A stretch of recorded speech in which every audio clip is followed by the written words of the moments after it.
Bison women's basketball team was picked to finish second in the Summit League preseason poll, and I'd say NDSU is off to a so-so start. The one consistent theme is being unbeaten at home. Tonight, the Bison host the Chippewas of Central Michigan. It did not take long for the Bison to grab an 8-point lead. That's Ellie Evans with the steal and clear sailing for the lay-in. NDSU had the transition working as well. Freshman Abby Krasinski finishes the break, and the lead is double digits. The Bison will work it near side here. It's Evans again. She scores at NDSU, wins its first game in 10 days. So the final here was 67-57.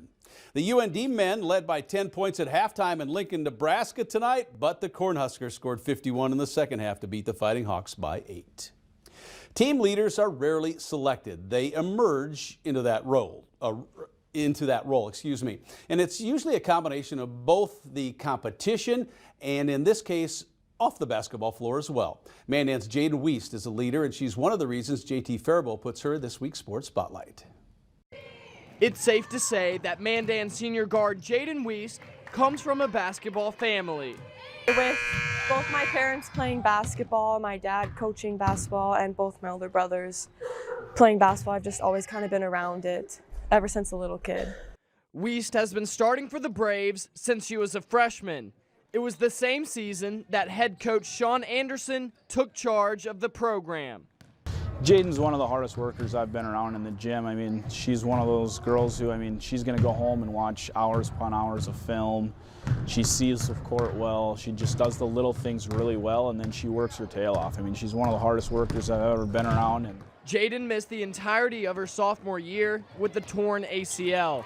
After all that time away, she rebounded by having a stellar junior season with the Braves, leading her team with over 12.5 points and 3.5 assists per game.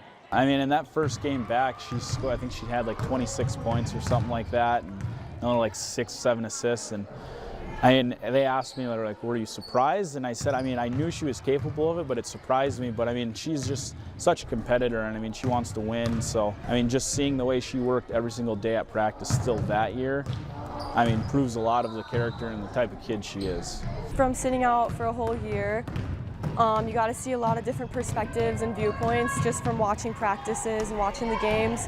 That I learned a lot just from doing that, and then being able to play again, I felt a lot stronger. I felt quicker coming back out after my knee injury too. As someone who's been a part of the program the same amount of time as its head coach, the leadership and experience Jaden offers is hard to come by. It's just been, very special for me just to have a kid that I've been able to rely on like that. And we have a good relationship on the court, off the court. We see things the same. So, it's been really special, and she's been a great example of what the younger kids need to look up to. Wiest plans to spend her college years playing basketball for the University of Jamestown. With the spotlight on Jaden Wiest, I'm JT Faribault reporting for your news leader. Well, the state tournament is months away, but judging by the difference of opinion in the AA boys basketball poll, it could line up to be an excellent show in March. North, Davies, Minot, and Century are all getting first place votes. They are all undefeated, and they are in the first 4 places in the poll. The midgets were also considered this week. Minot is on top of the girls' poll. Century is getting first place votes, but the Patriots are behind Davies. The Sabres, Midgets, and Demons got both.